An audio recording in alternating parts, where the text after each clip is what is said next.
Hello guys, कैसे हैं आप लोग। हरिशंकर परसाई का जीवन परिचय और रचनाओं के बारे में हम पहले पढ़ चुके हैं। हरिशंकर परसाई द्वारा रचित प्रेमचंद के फटे जूते शीर्षक निबंध में परसाई जी ने प्रेमचंद के व्यक्तित्व की सादगी के साथ एक रचनाकार की अंतर्वेदी सामाजिक दृष्टि का विवेचन करते हुए आज की दिखावे की प्रवृत्ति एवं अवसरवादिता पर व्यंग्य किया है। शुरू करते हैं। प्रेमचंद के फटे जूते। प्रेमचंद का एक मित्र मेरे सामने है। पत्नी के साथ फोटो खिंचा रहे हैं। सिर पर किसी मोटे कपड़े की टोपी, कुर्ता और धोती पहने हैं। कनपट्टी चिपकी है, गालों की हड्डियां उभर आई है, पर घनी मूछें चेहरे को भरा भरा बतलाती हैं। पाँवों में कैनवस के जूते हैं, जिनके बंद बेतरतीब बंधे हैं। लापरवाही से उपयोग करने पर बंद के सिरों पर की लोहे की पतरी निकल जाती है और छेदों में बंद डालने में परेशानी होती है। तब बंद कैसे भी कस लिए जाते हैं। दाहिने पांव का जूता ठीक है, मगर बाएं जूते में बड़ा छेद हो गया है, जिसमें से उंगली बाहर निकल आई है। मेरी दृष्टि इस जूते पर अटक गई। सोचता हूँ फोटो खिंचवाने की, मगर अगर यह पोशाक है तो पहनने की कैसी होगी। नहीं, इस आदमी की अलग अलग पोशाकें नहीं होंगी।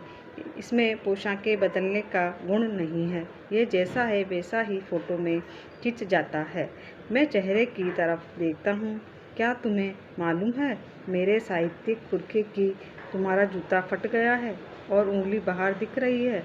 क्या तुम्हें इसका जरा भी एहसास नहीं है? जरा लज्जा, संकोच या झेप नहीं है? क्या तुम इतना भी नहीं जानते कि धोती को थोड़ा नीचे खींच लेने से उंगली ढक सकती है? मगर फिर भी तुम्हारे चेहरे पर बड़ी बेपरवाही, बड़ा विश्वास है। फोटोग्राफर ने जब रेडी प्लीज कहा होगा, तब परंपरा के अनुसार तुमने मुस्कान लाने की कोशिश ही होगी। दर्द के गहरे कुएं के तल में कहीं पड़ी मुस्कान को धीरे धीरे खींचकर ऊपर निकाल रहे होंगे कि बीच में ही क्लिक करके फोटोग्राफर ने थैंक यू कह दिया होगा। विचित्र है यह अधूरी मुस्कान। यह मुस्कान नहीं, इसमें उपहास है, व्यंग्य है। यह कैसा आदमी है जो खुद को फटे जूते पहने फोटो खिंचा रहा है, पर किसी पर हंस भी रहा है। फोटो ही खिंचवाना था तो ठीक जूते पहन लेते या न खिंचाते। फोटो न खिंचाने से क्या बिगड़ता था। शायद पत्नी का आग्रह रहा हो और तुम अच्छा चल भाई कहकर बैठ गए होंगे। मगर यह कितनी बड़ी ट्रेजेडी है कि आदमी के पास फोटो खिंचवाने को जूता न हो।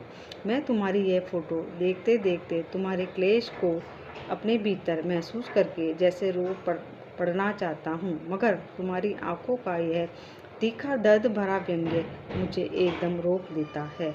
तुम फोटो का महत्व नहीं समझते होते तो किसी से फोटो खिंचवाने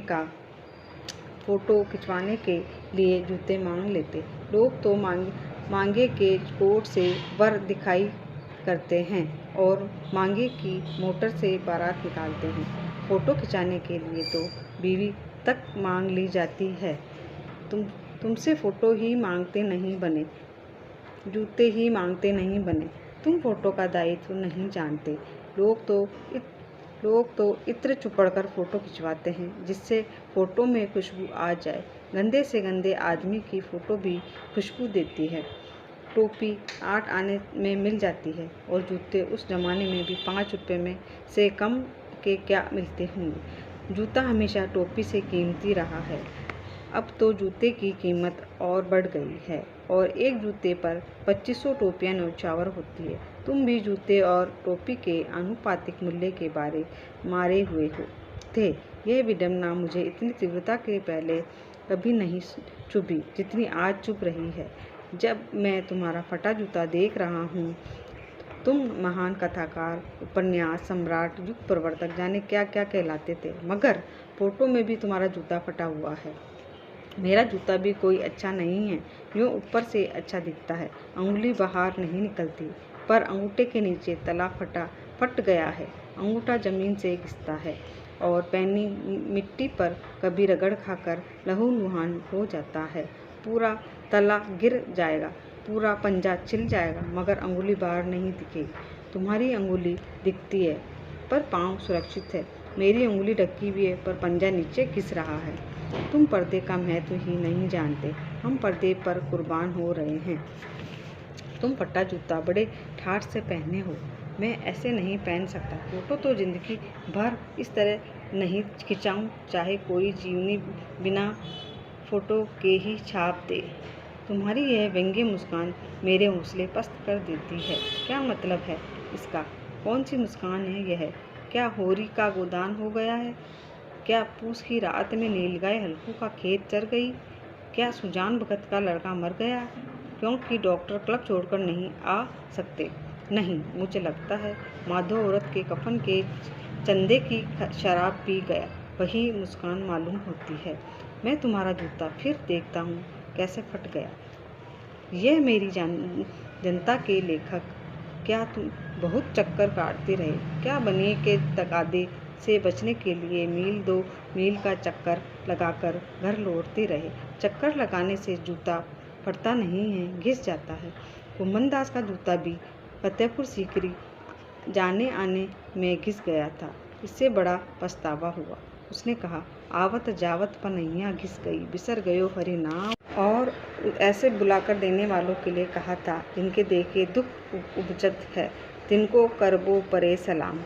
चलने से जूता घिसता है, फटता नहीं। तुम्हारा जूता कैसे फट गया? मुझे लगता है तुम किसी सख्त चीज़ को ठोकर मारते रहे हो। कोई चीज़ जो परत दर परत सदियों से जम गई है, उसे शायद तुमने ठोकर मार मार कर अपना जूता फाड़ लिया। कोई टीला तो रास्ते पर खड़ा हो गया था, उस पर तुमने अपना जूता आजमाया। तुम उसे बचाकर उसके बगल से भी तो निकल सकते थे। टीलों से समझौता भी तो हो जाता है। सभी नदियाँ पहाड़ तोड़े ही तो फोड़ती है। कोई रास्ता बदलकर घूमकर भी तो चली जाती है। तुम समझौता कर नहीं सके। क्या तुम्हारी भी यही कमजोरी थी जो होरी को ले डूबी? वही नेम धर्म वाली कमजोरी। नेम धर्म उसकी भी जंजीर थी, मगर तुम जिस तरह मुस्कुरा रहे हो उसे लगता है कि शायद नेम धर्म तुम्हारा बंधन नहीं था, तुम्हारी मुक्ति थी। तुम्हारी यह पाँव की अंगुली मुझे संकेत करती सी लगती है जिसे तुम घृणित समझते हो। उसकी तरफ हाथ की नहीं, पाँव की अंगुली से इशारा करते हो। क्या उसकी तरफ इशारा कर रहे हो जिसे ठोकर मारते मारते तुमने जूता फाड़ लिया? मैं समझता हूँ, तुम्हारी उंगली का इशारा भी समझता हूँ और व्यंग्य मुस्कान भी समझता हूँ। तुम मुझ पर या हम सभी पर हंस रहे हो, उन पर जो उंगली छिपाए और तलवा घिसाए चल रहे हैं, उन पर तो टीले को बरकरार बाजू से निकल रहे हैं। तुम यह कह रहे हो, मैंने तो ठोकर मार मार कर जूता फाड़ लिया, अंगुली बाहर आई पर पाँव बच रहा और मैं चलता रहा। मगर तुम अंगुली को ढांकने की चिंता में तलवे का नाश कर रहे हो। तुम चलोगे कैसे? मैं समझता हूँ। मैं तुम्हारे फटे जूते की बात समझता हूँ, अंगुली का इशारा समझता हूँ, तुम्हारी व्यंग्य मुस्कान समझता हूँ।